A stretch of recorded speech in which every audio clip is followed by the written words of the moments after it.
ওয়াল্লাহি যদি শুকর খাওয়া হালাল হতো কেউ শুকর খেত না, গরু খেত সবাই। যদি মদ খাওয়া হালাল হতো এই মুসলমানরা মদের প্রতি এত আকৃষ্ট থাকতো না, সবাই পানের প্রতি থাকতো আকৃষ্ট। যদি সুদ আর ঘুষ খাওয়া হালাল হতো তাহলে আজকের যে মুসলমান আমার চোখের সামনে আসি আমরা আমার মনে হয় এরা কেউ সুদ আর ঘুষ খেত না। ওয়াল্লাহি যদি নামাজ পড়লে পাপ হতো তো ফজরে তুমি মসজিদে জায়গা দিতে পারতা না। নেশা করে জেলখানা যদি আমার ছেলের আমার ভাই যায় তখন আমি আইন আদালত কিচ্ছু বুঝি না ভাই, যেমন বের করেন ভাই, ভাই বেল দিয়া দেন ভাই, জামিন দিয়া দেন ভাই, আমরা আপনি ভোট দিই ভাই, রাইট? হ্যাঁ, নেশা করে যখন আমার ভাই ব্রাদার হবে, ছেলে হবে, তখন এটা মুক্তি পাওয়ার মতো অপরাধ। রেপিস্ট যখন আমি বা আমার ভাই ব্রাদারের কেউ হবে তখন এটা ক্ষমাযোগ্য অপরাধ। রেপ যখন আমার পরিবারের কেউ যখন ভুক্তভোগী হবে তখন আমি বলবো এটা মৃত্যুদণ্ডের অপরাধ। এই হচ্ছে আমাদের মানুষদের চরিত্র। মানে ও আরেক বেটার মেয়েকে নিয়ে পালায় গেছে, বলো যে শ্বশুর মেনে নিলে তো হয়, কিন্তু ওর বোনকে নিয়ে আরেকজন পালায় গেছে, বলো যে ওর ঘরে জায়গা দিব না। কয়টা? একটা অপরাধ যখন আমার হয় তখন এটা সহনশীল, একটা অপরাধ যখন আমার সামনের লোকে করে তখন এটা মৃত্যুদণ্ডের মতো অপরাধ না? আয়োগ যখন মোবাইল চুরি হয় আল্লাহর কাছে চোর হেদায়েত চায়, তো গান বাজনা কি হারাম নাকি হারাম না? তো নিজের জন্য তো সে চাইলো না, সেও তো হারাম কাজে লিপ্ত। ওপেন প্রকাশ্যে আল্লাহকে মাফ করুক, হেদায়েত দিকে আমিন। অবাক লাগে যখন সিনেমার নায়ক নায়িকারা বলে যে ইনশাআল্লাহ এই সিনেমা চলবে, অনেক বেশি মানুষ দেখবে, আল্লাহ নাকি চাইবে ওর সিনেমা দেখুক। ইনশাআল্লাহ মানে আল্লাহ চাইলে, ইনশাআল্লাহ মানে আল্লাহ যেটা চায় না এটা তো 1450 বছর আগে বলে দিয়েছে রে ভাই, আমি এটা চাই না। আস্তাগফিরুল্লাহ আযীম, আউযু বিল্লাহি মিনাশ শাইতানির রাজীম। 1450 বছর আগে আল্লাহ বলে দিয়েছে না যে আমি এটা চাই না? কোথায় বলছে? বলবো? আল্লাহ বলছে কুল, ও মুহাম্মদ সাল্লাল্লাহু আলাইহি সাল্লাম বলে দেন। কাকে বলবে বলেন তো? কাকে বলবে? আমাদের বলবে। ইন্নামা হাররামা রাব্বিয়াল ফাওয়াহিশ, মুহাম্মদ সাল্লাল্লাহু আলাইহি ওয়াসাল্লাম বলে দিন আপনার উম্মতদের, বলে দিন এই পৃথিবীবাসীকে, ইন্নামা হাররামা রাব্বি, নিশ্চয় আমার প্রতিপালক নিষিদ্ধ করেছে, হারাম করেছে, আল ফাওয়াহিশ, অশ্লীলতাকে, মা যাহারা মিনহা ওয়া মা বাতন, যে নোংরামো প্রকাশ্যে হয় আর যে নোংরামো গোপনে হয়। গান বাজনা কি গোপন হয় না প্রকাশ্যে হয়? গায়ে হলুদ গোপনে না প্রকাশ্যে? গায়ে হলুদ গোপনে না প্রকাশ্যে? এইখানে তাল তোলা, আম তোলা, জাম তোলার এই যে কর্নারের চায়ের দোকানে যে সিনেমার আইটেম সং লাগায় রাখে, প্রকাশ্যে না গোপনে? ট্যাক্সি ড্রাইভার, সিএনজি চালক একটা ডেস্কের মধ্যে গান বাজনা নাচ লাগায় রাখছে, প্রকাশ্যে না গোপনে? ঘরের ভিতরে বাপ মা, ছেলে মেয়ে, নাতি নাতনি, ভাতিজা সবাই মিলে ড্রয়িং রুমে বিশাল বড় 52 ইঞ্চি টিভি লাগায় রাখছে, হিন্দি সিরিয়াল চলে, প্রকাশ্যে না গোপনে? তো 1450 বছর আগে আমাদের রব বলেছে, বলে দিন সিগারেট যে খায় প্রকাশ্যে না গোপনে? সিগারেট কি গোপনে না প্রকাশ্যে খায়? দাড়ি কি প্রকাশ্যে কাটে না গোপনে কাটে? দাড়ি কি প্রকাশ্যে কাটে না গোপনে কাটে? দাড়ি কি প্রকাশ্যে কাটে না গোপনে কাটে? টাকনুর নিচে প্যান্ট কি প্রকাশ্যে না গোপনে? টাকনুর নিচে প্যান্ট কি প্রকাশ্যে না গোপনে? ওই যে মহিলা এইভাবে খালি গায়ে হাঁটে, প্রকাশ্যে না গোপনে? এই যে পুরুষ, ওকে আল্লাহ নিষেধ করছে ওর দিকে তাকায়ও না, এই যে পুরুষ আল্লাহর নিষেধাজ্ঞা ভঙ্গ করে মহিলার দিকে তাকাই থাকে আর ওর চোখে মুখে শুধু ওই মহিলার কল্পনা আঁকে, প্রকাশ্যে না গোপনে? তো গোপনে কোনটা? গোপনে আপাতত আজকাল বেশিরভাগই এখানে। গোপনে আজকাল বেশিরভাগ কোথায়? এইখানে ডিভাইসে। কোথায়? ডিভাইসে, এনি কাইন্ড অফ ইলেকট্রনিক্স ডিভাইসে আজকাল গোপনে। আল্লাহ আমাদেরকে আশ্রয় দিক, আমাকে আশ্রয় দিক। এটা চালাইতে জানাটাই ভুল। মানে যে লোকটা চালাইতে শিখছে এটা হচ্ছে ভুল করছে, আমি পার্সোনালি ফিল করি। যদি ওর চাকরি না হয় এটাতে, কি না হয় ওর, যদি ওর চাকরি না হয় এটাতে, যদি ওর বিজনেস, ব্যবসা, কাজ কর্ম, যদি এটা তার কোনো মানে নলেজ গেদারিংয়ে যদি কাজে না আসে, তাহলে সে যে চালাইছে এটা শিখছে, সে ভুল করছে। প্রয়োজন হওয়া উচিত। কি হওয়া উচিত? শখ হওয়া উচিত না, এইটা প্রয়োজন হওয়া উচিত। এটা স্ট্যাটাস হওয়া উচিত না যে আইফোন স্ট্যাটাস, এই স্যামসাং গ্যালাক্সি নোট স্ট্যাটাস, ওই গুগল ফোন স্ট্যাটাস, হ্যাঁ, এটা স্ট্যাটাস হওয়া উচিত না, এটা প্রয়োজন হওয়া উচিত। কী হওয়া উচিত? প্রয়োজন হওয়া উচিত। আল্লাহ আমাদেরকে বোঝার তৌফিক দান করুন। এই ক্যামেরাওয়ালাদের প্রতি আমার খুব মায়া লাগে। কেন মায়া লাগে? এদেশের কোনো গায়কের যখন কোনো কিছু চুরি হয়, গায়ক ফেসবুকে স্ট্যাটাস দেয়, থানায় গিয়ে মামলা করে, পাড়া প্রতিবেশীর সাথে আফসোস করে। এদেশের সুদখোরের যখন কোনো কিছু চুরি হয়, সে ফেসবুকে স্ট্যাটাস দেয়, পাড়া প্রতিবেশীর সাথে আফসোস হাই হুতাশা করে, থানায় গিয়ে মামলা করে। মামলা মোকদ্দমা সবই ঠিক আছে, কিন্তু সে হাই হুতাশ করে আর বলে, আল্লাহ তুমি চোরকে হেদায়েত দাও, সে আমার কত বড় ক্ষতি করছে। মোবাইলে কতগুলো নাম্বার ছিল, মোবাইলে কি ছিল? ও কিন্তু সুদ খায়। মানে ও চোরের হেদায়েত চায়, নিজের হেদায়েত চায় না। ওর কাছে চুরিটা হচ্ছে গুনাহ, এটার হেদায়েত লাগবে। সুদ গুনাহ না, এটার হেদায়েত লাগবে না। এই হিসেবে সিগারেটখোর মনে করে গাঁজাখোরের চাইতে ভালো, গাঁজাখোর মনে করে মদখোরের চাইতে ভালো, মদখোর মনে করে হিরোইন চাইতে ভালো, হিরোইনখোর মনে করে টিকটিকির লেজ খাওয়ার চাইতে ভালো। আমার মতো জামশেদ মজুমদার হুজুর মনে করে দাড়ি টুপি রাখা সব চাইতে ভালো কাজ, কিন্তু মানুষের সাথে দুর্ব্যবহার করা খারাপ কাজ না। এখানে এসে আসা লোকগুলো আমরা যখন পরামর্শ দিই মানুষকে, আমরা ভুলে যাই আল্লাহ বলেছে, ইয়া আইয়ুহাল্লাযীনা আমানু, হে তোমরা যারা ঈমান এনেছো, লিমা তাকুল, এমন কথা বলো কেন, মা লা তাফআলুন, যা তোমরা করতে পারবা না নিজেরাই। কাবুরা মাকতান ইনদাল্লাহি আন তাকুলু মা লা তাফআলুন, নিশ্চয় আল্লাহর কাছে ঘৃণিত কাজ হচ্ছে এমন কিছু যা তুমি অন্যকে বলো কিন্তু তুমি নিজে করো না। কেমন? এখানে প্রত্যেকটা রুগী চায় ডাক্তারের হিদায়েত, ডাক্তার চায় যে ম্যাজিস্ট্রেট তার পরীক্ষার নকল ধরেছে তার হিদায়েত,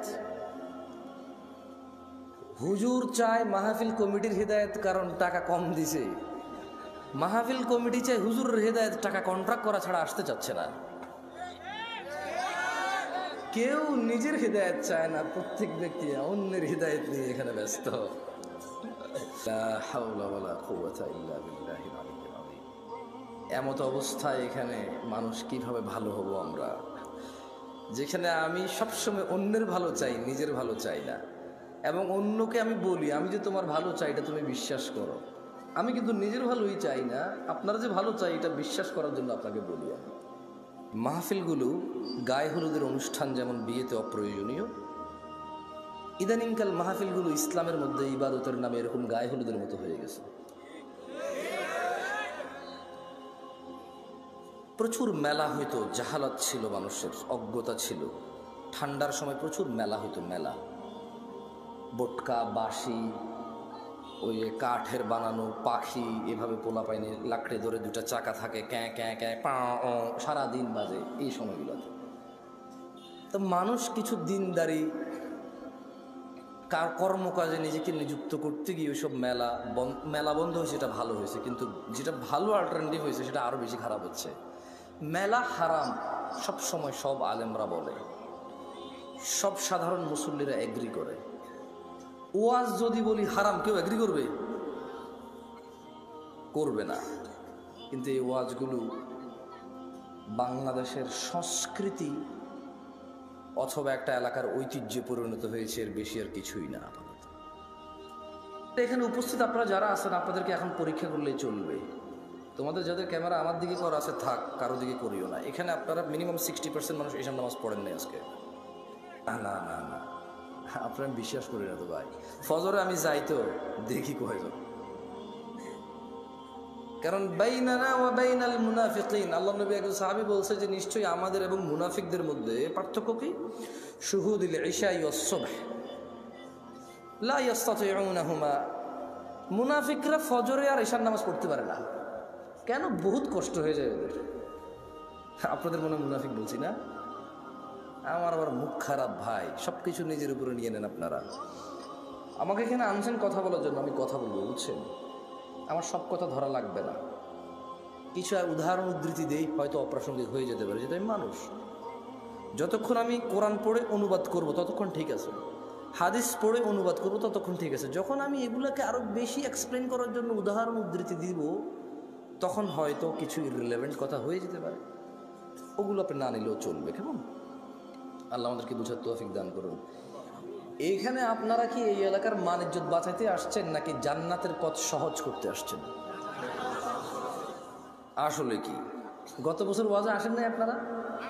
তো এই গত পুরো এক বছর তো 2023 সাল থেকে 24 তো নামাজ পড়েন নাই, তো শুধু জুমা পড়ছেন আর ঈদের নামাজ পড়ছেন। এই আমি মিসাওতা করি, ভুল বলতেছি আমি? এর আগের বছর ওয়াজে আসেন নাই, এখনো 2টা সূরা পারেন না। তো আমি যদি এখন 40 বছর কাউকে এখানে দাঁড় করাই, তার জীবনে সে 20 বছর ওয়াজ শুনছে, এরকম সে বলতে মিনিমাম 20 বছর সে শুনছে, মানে এরকম উপস্থিত হয়েছে মিনিমাম। কিন্তু এই 20 বছর ওয়াজ শুনে সে এখনো একটা সূরা মুখস্থ করতে পারে নাই, মানে এই ওয়াজ থেকে সে কিছু নিতে পারে নাই। আগামী 200 বছর যদি এই লোক ওয়াজ শুনে কিচ্ছু হবে না। কুফুরির মধ্যে পার্থক্য হচ্ছে নামাজ ছেড়ে দেওয়া। তো কাফের আর মুসলমানের তো বিয়ে টেকে না। বাইনাল আবদি ওয়া বাইনাশ শিরকি ওয়াল কুফর তারকুস সালাহ। বান্দা শিরিক আর কুফুরের মধ্যে পার্থক্য হচ্ছে নামাজ ত্যাগ করা। তো বেনামাজি নামাজি যদি বউ জামাই হয়, টিকবে না, তো থাকবে না এই সংসার। খুব সিম্পল লজিক। আপনি যেদিন হাদিসকে এভাবে দেখবেন, ওই দিন আপনি মানুষ হতে পারবেন। আদারওয়াইজ ওয়াজ শুনতে পারবেন, জুমায় যেতে পারবেন, খুতবা শুনতে পারবেন, কিচ্ছু হবে না। এই ভাই শোনেন, এই দিন নাই এখন আর, এগুলো থেকে বের হন। মানে আপনি, আপনার বাপ মারা যাবে, আমি যে আপনার আব্বারে জান্নাতে পৌঁছে দিব কোরআন তেলাওয়াত করে। হ্যাঁ, বছর একবার মনে করবেন আমার দাওয়াত খাওয়ায় 500 টাকা যাবে দিবেন, আর আপনার আব্বার খুব উপকার করে ফেলতে পারবো আমি আমার জায়গা থেকে। এগুলো থেকে বের হন। এটা ভ্রান্ত ধারণা। কি ধারণা?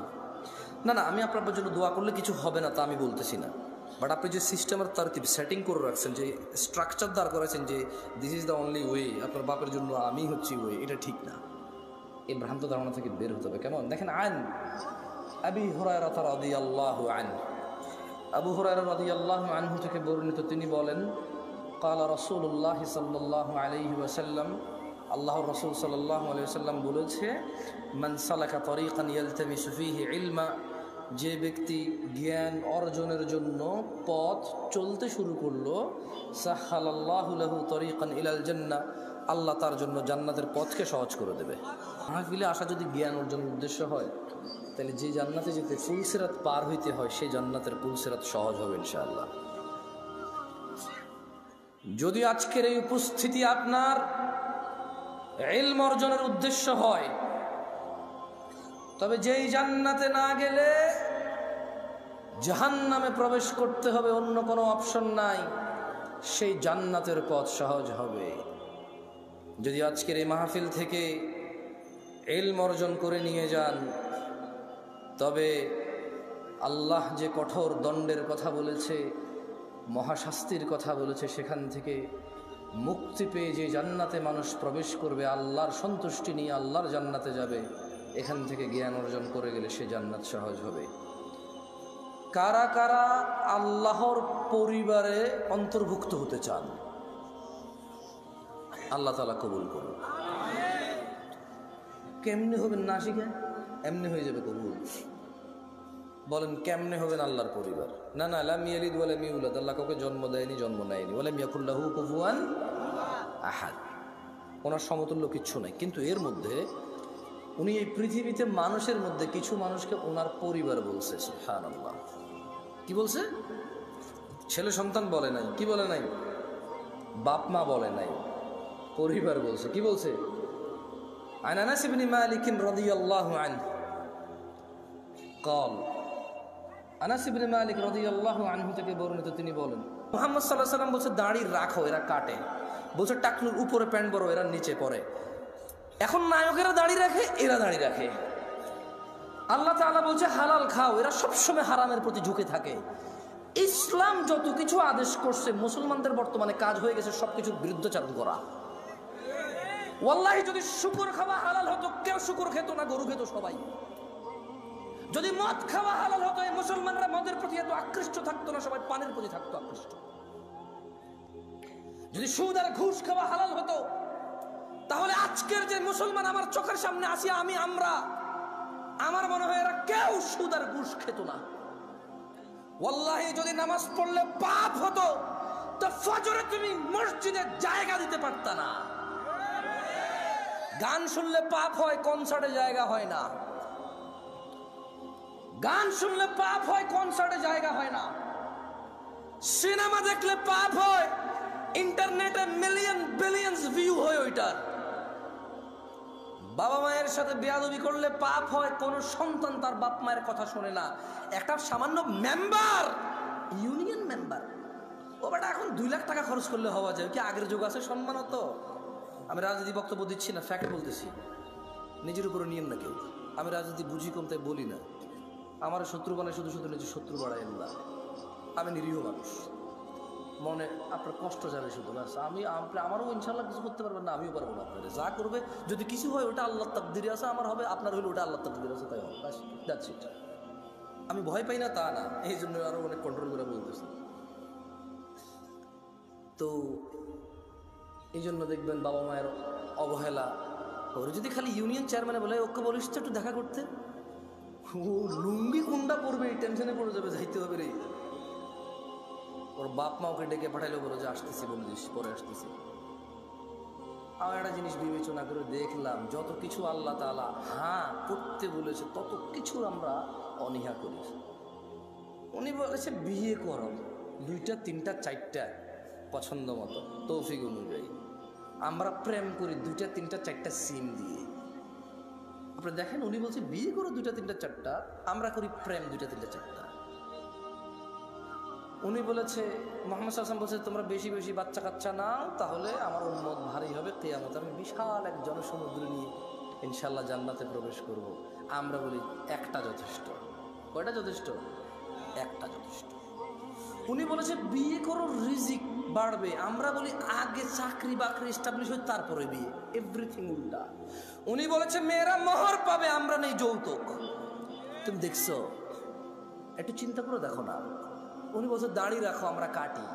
উনি বলছে নখ কাটো, আমরা নখ এত লম্বা রাখি।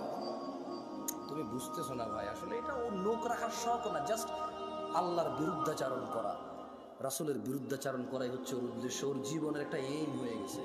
এই যে এখানে দাড়ি কাটা মানুষগুলো বসে আছে, ওর যদি বলা হয় এই দাড়ি যদি তুই না কাটিস ভাই তোর কি লস, একটা লস দেখাইতে পারবে না। কয়টা লস দেখাইতে পারবে না? একটা সিঙ্গেল লস দেখাইতে পারবে না। ওর যদি সাইন্টিফিকলি ডাক্তার, আমি তো ডাক্তার না, তবে এখন সাইন্টিফিকলি ডাক্তাররা যে দাড়ি কাটার কতগুলা ক্ষতি, আমি একটা আর্টিকেল পড়তেছিলাম, 17টা ক্ষতি আছে দাড়ি কাটার। কয়টা ক্ষতি? এর মধ্যে হরমোন কমে যায়। কি কমে যায়? মানে বাচ্চা কাচ্চা হওয়ার চান্সেস কমে যাবে, কারণ দাড়ি থেকে নাকি, দাড়ি যেটা থেকে ওঠে, মানে দাড়ির যে গোড়াটা দেখছেন সাদা সাদা থাকে না, ওটা নাকি মানুষের হরমোন গ্রোথ ভালো রাখে, মানুষের স্কিন ডিজিজে অনেক হেল্প করে দাঁড়িয়ে। সুবহানাল্লাহ। আমরা তো এত কিছু মনে করে রাখি না, সুন্নাহ হিসেবে রাখি। আলহামদুলিল্লাহ। কি হিসেবে রাখি? হরমোন আর স্কিনের জন্য রাখি না, জান্নাতের জন্য রাখি। আল্লাহ কবুল করুন, আমিন। সো যে যার নিয়ত অনুযায়ী পাবে। ইহুদি নাসারারা এখন দাড়ি রাখে কেন? হরমোন গ্রোথ ভালো রাখার জন্য, স্কিন প্রোটেক্ট করার জন্য। আমরা রাখি জান্নাতে যাওয়ার জন্য। তার একটা জিনিস চিন্তা করলাম যে মসজিদে মানুষ নাই, কনসার্টে কেন মানুষ? কারণ মসজিদে আসতে বলা হয়েছে এই জন্য আসে না, কনসার্টে যেতে নিশ্চিত করছে এই জন্য যায়, নাথিং এলস। আচ্ছা, শীতকালে সব মানুষ জ্যাকেট, কুর্তা, পাঞ্জাবি, জুব্বা, তারপর হচ্ছে চাদর, তোয়ালা, কানটুপি, নাকটুপি, মাস্ক, হাত মোজা, পা মোজা সব কিছু দেয়। কারো কাছে অত্যাচার মনে হয় না এটা। কিন্তু যখনই পর্দা করার জন্য শুধু বোরখা পড়তে বলা হয়, সবার কাছে অত্যাচার মনে হয়। শীতকালে মহিলারা সৌন্দর্য দেখাবে না কেন? ওয়াই? তখন কি ওদের স্বামীর সাথে থাকা লাগে না? তখন কি ওদের বয়ফ্রেন্ডরা ছুটি নিয়ে নেয়? তখন কি ওদের বিবাহের জন্য আসা বন্ধ হয়ে যাবে? তো তাহলে শীতকালে কেন গা ঢাকে? কারণ ঠান্ডা লাগে তাই ঢাকে। গরমকালে কেন ঢাকে না? ঠান্ডা লাগে না তাই ঢাকে না। আল্লাহ বলেছে ঢাকতে, তাই ঢাকে না। মুসলিম সমাজের বাবা মায়ের ছেলে সন্তানের, আমার আপনার সবার এটা এইম হয়ে গেছে, যেটা আল্লাহর নবী বলছে ওটার উল্টাটা করো। ওটার কি করো? উল্টাটা করো। আল্লাহ আমাদেরকে বোঝার তৌফিক দান করুন। যাই, এখান থেকে বলেছিলাম যে পৃথিবীতে জমিনে আল্লাহর পরিবার রয়েছে। কি রয়েছে? তারা কত সৌভাগ্যবান যারা আল্লাহর পরিবার। না, পরিবার কারা? আল্লাহর। আনাস ইবনে মালিক রাদিয়াল্লাহু আনহু قال, আনাস ইবনে মালিক রাদিয়াল্লাহু আনহু থেকে বর্ণিত, তিনি বলেন, قال رسول الله صلى الله عليه وسلم, আল্লাহর রাসূল সাল্লাল্লাহু আলাইহি ওয়াসাল্লাম বলেছেন, ইন্না লিল্লাহি আহলিনা মিনান নাস, নিশ্চয়ই মানুষের মাঝে আল্লাহর পরিবার রয়েছে। ক্বালু ইয়া রাসূলুল্লাহ সাল্লাল্লাহু আলাইহি ওয়াসাল্লাম মান হুম? সাহাবারা বললেন, হে আল্লাহর রাসূল সাল্লাল্লাহু আলাইহি ওয়াসাল্লাম, তারা কারা যারা আল্লাহর পরিবার? ক্বালা হুম আহলুল কুরআনি আহলুল্লাহি ওয়া খাসাতুহু। আল্লাহর নবী সাল্লাল্লাহু আলাইহি ওয়াসাল্লাম বলছেন, এই জমিনের বুকে তারা হচ্ছে আল্লাহর পরিবার, যারা কোরআনুল কারীমের তেলাওয়াত করে সেই অনুযায়ী জীবন গড়ে, তারাই হচ্ছে আল্লাহর পরিবার, তারাই হচ্ছে আল্লাহর বিশেষ ভাজন, তারাই হচ্ছে আল্লাহর জন্য স্পেশাল। দিনী ভাইয়েরা, ছেলে সন্তান আপনার পূর্বে যারা ছিল তাদেরও ছিল, আপনার পরে যারা আসবে তাদেরও থাকবে। আপনি একা মানুষ নন যিনি বিয়ে করেছেন, আপনি একা মানুষ নন যার ছেলে সন্তান আছে, আপনি একা মানুষ নন যার খিদা লাগে, আপনি একা মানুষ নন যার ভোগ বিলাস লাগে, আপনি একা মানুষ নন যার প্রয়োজন আছে। পৃথিবীতে যত মানুষ আছে প্রায় সব মানুষের স্ত্রী সন্তান আছে যারা পৃথিবীতে বেঁচে থাকে। প্রায় সব মানুষের ভোগ বিলাসের প্রবল ইচ্ছা আছে। যত মানুষ আছে সবার খিদা লাগে, সবাই খেতে হয়। কেউ কিছু খায়, কেউ কিছু খায়, কেউ এটা খায়, কেউ সেটা খায়, কিন্তু খেতে হয়।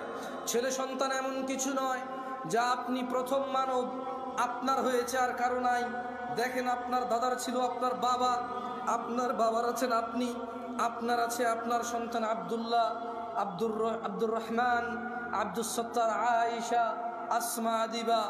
আপনার মেয়ে আছে, ছেলে আছে, এরকম আপনার ছেলে মেয়েরও ছেলে মেয়ে থাকবে, তার ছেলে মেয়ের তার ছেলে মেয়ে থাকবে। আপনার ঘর আছে, তার ঘর লাগবে, আপনার জমি আছে, তার জমি লাগবে। কিন্তু দিনী ভাইয়েরা, ভুলে গেলে চলবে না। ক্বাল আল্লাহু তাআলা, আল্লাহ তাআলা বলেছে, ইয়া আইয়ুহাল্লাযীনা আমানু, হে তোমরা যারা ঈমান এনেছো, লা তুলহিকুম আমওয়ালুকুম ওয়ালা আওলাদুকুম আন যিকরিল্লাহ, তোমরা তোমাদের ধন সম্পদ ছেলে সন্তানের মোহে পড়ে আল্লাহর জিকিরকে ভুলে যেও না। ওয়া মান ইয়াফআল যালিক, শুধু সন্তান সন্ততি। ইয়া নাস ইত্তাকু রাব্বাকুম, হে লোক সকল, তোমাদের প্রতিপালককে ভয় করো।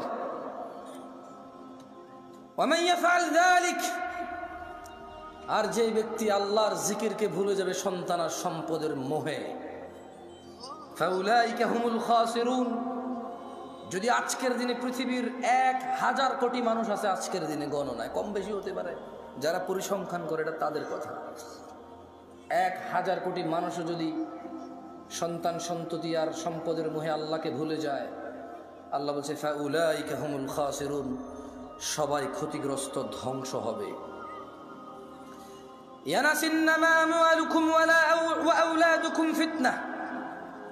নিশ্চয় তোমাদের সন্তান সম্পদ তোমাদের জন্য পরীক্ষা কেবল।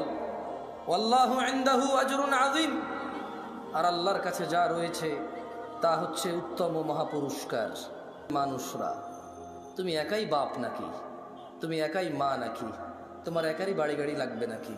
এই পৃথিবীতে যত মানুষ তোমার আগে ছিল সবার লাগতো, তোমার পরে যারা আসবে সবার লাগবে। সো এটা এমন কিছু না যেটা তোমার একজনের লাগবে। খুব একটা ইউনিক চিন্তা, তোমার চাহিদা খুব ইউনিক, এটা এরকম কিছু না। বাড়ি গাড়ি ধন সম্পদ, আমি মোটেও বলছি না বাড়ি গাড়ি ধন সম্পদ খারাপ, আমি বলছি শুধু এগুলোর পিছনে পড়ে থেকে আল্লাহকে ভুলে যাওয়া খারাপ। আমি বলছি না, আল্লাহ বলছে, আল্লাহু ইয়াবসুতুর রিজক লিমান ইয়াশা ওয়া ইয়াকদির। আল্লাহু ইয়াবসুতুর রিজক লিমান ইয়াশা ওয়া ইয়াকদির ওয়া ফারিহু বিল হায়াতিদ দুনিয়া ওয়া মাল হায়াতুদ দুনিয়া ফিল আখিরাতি ইল্লা মাতা। আল্লাহ রিজিক সম্প্রসারিত করেন, যার জন্য ইচ্ছা তা বাড়িয়ে দেন, যার জন্য ইচ্ছা তা কমিয়ে দেন। তারা যারা পার্থিব জীবনকে আনন্দে, তারা যারা দুনিয়ার জীবনের আনন্দে মেতে থেকে আখিরাতকে তুচ্ছ তাচ্ছিল্য করে, আখিরাতের তুলনায় তারা অতি নগণ্য বস্তুকে তারা পছন্দ করে বসে আছে। আফা হাসিবতুম আন্নামা খালাকনাকুম আবাসা ওয়া আন্নাকুম ইলাইনা লা তুরজাউন। আল্লাহ বলছে, তোমরা কি মনে করেছিলে যে আমরা তোমাদের মানুষের জিনকে অনর্থক সৃষ্টি করেছি আর তোমাদেরকে আমাদের কাছে ফিরিয়ে আনা হবে না? ইকতারাবা লিন্নাস ইয়া নাস ইত্তাকু রাব্বাকুম ইয়া নাস ইত্তাকু রাব্বাকুম। ও মহিলা ও পুরুষরা, ভয় করো তোমাদের প্রতিপালককে। ও ধনী ও দরিদ্ররা, ভয় করো তোমাদের প্রতিপালককে। ও সুস্থ অসুস্থরা, ভয় করো তোমাদের প্রতিপালককে। ইকতারাবা লিন্নাস হিসাবুহুম ওয়া হুম ফি গাফলাতিন মুরিদুন, মানুষের হিসাব নিকেশের সময় চলে আসছে। ওয়া হুম ফি গাফলাতিন মুরিদুন, অথচ তারা উদাসীনতায়, অথচ তারা খেয়ালিপনায়, অথচ তারা হেলায় ফেলায় মেতে আছে, মগ্ন হয়ে আছে। ইয়া নাস ইত্তাকু রাব্বাকুম, ইয়া আইয়ুহান নাস, হে মানুষ, ইন্না ওয়াদাল্লাহি হক, নিশ্চয় আল্লাহর ওয়াদা সত্য।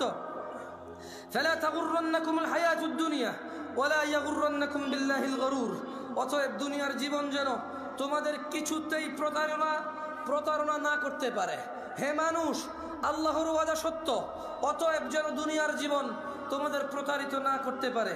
ইন্নাশ শাইতানা লাকুম আদু, নিশ্চয় শয়তান তোমাদের শত্রু। ফাত্তাখিদুহু আদু, শয়তানকে তোমরা শত্রু হিসেবে নাও। ইন্নামা ইয়াদউ হিজবাহু লিয়াকুনু মিন আসহাবিস সাঈর, শয়তান তার দলকে কেবল এজন্যই ডাকে যাতে সবগুলো মানুষ তার দলে অন্তর্ভুক্ত হয়ে দলে দলে জ্বলন্ত আগুনের অধিবাসী হয়। ইয়া নাস ইন্নাশ শাইতানা লাকুম আদু, নিশ্চয় শয়তান তোমাদের শত্রু। ফাত্তাখিদুহু আদু, শয়তানকে তোমরা শত্রু হিসেবে নাও। ইয়া আইয়ুহান নাস, হে মানুষ, ইত্তাকু রাব্বাকুম, তোমাদের রবকে ভয় করো।